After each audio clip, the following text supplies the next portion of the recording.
Hey everyone, this is Pace from Pace's Crappie Fishing Channel. Today we're going to be tying a crappie bugger fly. It's a pattern I designed for crappie and it works for most other small panfish species.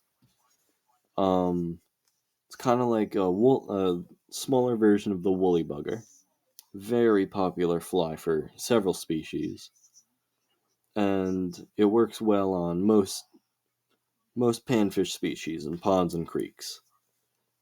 It's tied on a size 10 straight shanked hook with a wide gap, or a medium gap, with a small golden bead to add some weight. The bead adds weight to the front, which is makes it kind of like a jig, so it hops off the bottom and imitates a wounded minnow, which the fish find as an easier target. What you're going to do first is take the barb of the hook and clamp it down with pliers if you don't have barbless hooks, and put the bead on. Then you're going to start the thread by wrapping up from about a millimeter or a couple millimeters behind the bead, and then wrapping backwards to go over your thread and just secure it to the hook. And then you're going to wrap all the way to the back of the hook shank. When you're at the back of the hook shank, you're going to take your marabou feather and cut about an inch of the fuzz off so that you can attach it as a tail, and it'll look just like a marabou jig, just like the tail of a marabou jig. And you just snip the very tip off to make it a bit thinner of a clump, and you put it on the top of the hook shank. It's important to have it on the top, and if you need to adjust it, you can, so it doesn't roll over. But if it's not on the top of the hook shank, it'll make an uneven fly. This clip isn't great, but you cut off the top of the marabou feather above where you secured it on to make a more even thread body, or more even fly body. Because if it's uneven, the action in the water won't be as good. This fly I was just doing really quickly, so I didn't put the thread over all of it perfectly. So, the body didn't turn out amazing on this one. After you secure it well to the back of the hook, you're going to take clear or transparent red chenille and attach it to the hook shank the same way as you did the marabou feather, and just kind of let it sit there. You don't have to snip the tag end off, just cover it. Everything is going to be covered. Then you take lead-free craft wire. You can get this at Walmart or Michael's or just wherever you shop for craft items. And sometimes it comes with rubber. You just want to strip the rubber off. But you secure that the same way, but about halfway up the hook shank.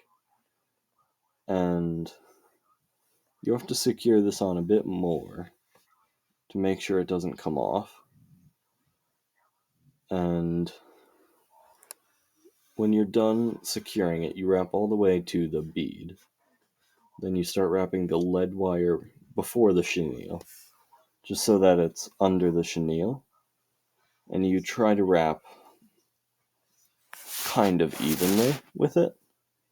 I wasn't doing great with this one, but you wrap it evenly enough as to where it will give it weight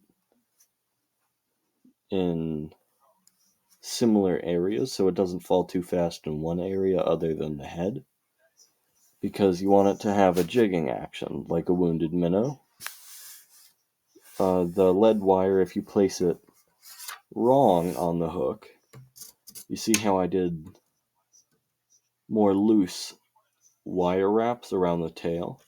It's because the tail already had weight from attaching the marabou feather and chenille. So you have to wrap it evenly so that the action on it is still good, and then secure it at the very tip of the hook right next to the bead. After this, don't use your fly tying scissors to clip the wire. It will dull them. Use the wire cutter part of pliers, just any basic pliers, and snip it off as close as you can. And then wrap it around. Normally I like to do this with pliers, but I don't know why I didn't.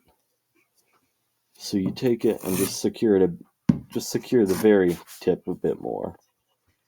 And then you can start wrapping your chenille. I like to wrap just a couple times and then spin it so that it has bristles on all sides. You can see I was twisting it a little there.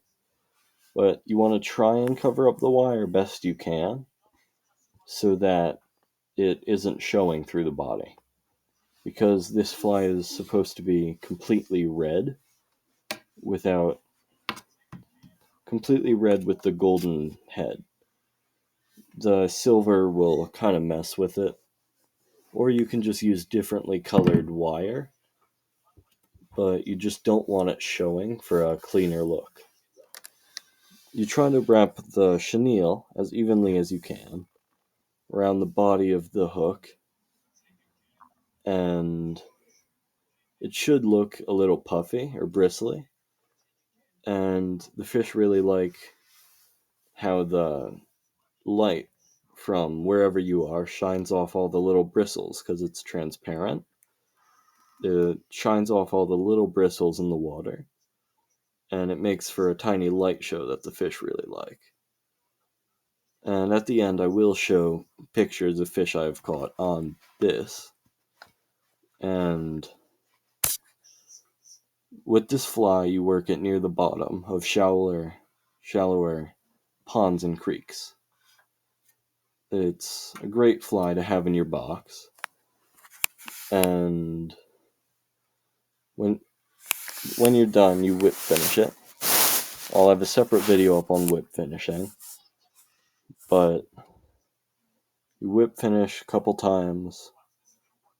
I whip finished a bunch of times because I didn't have head cement or super glue to secure it with. And then just cut the thread off.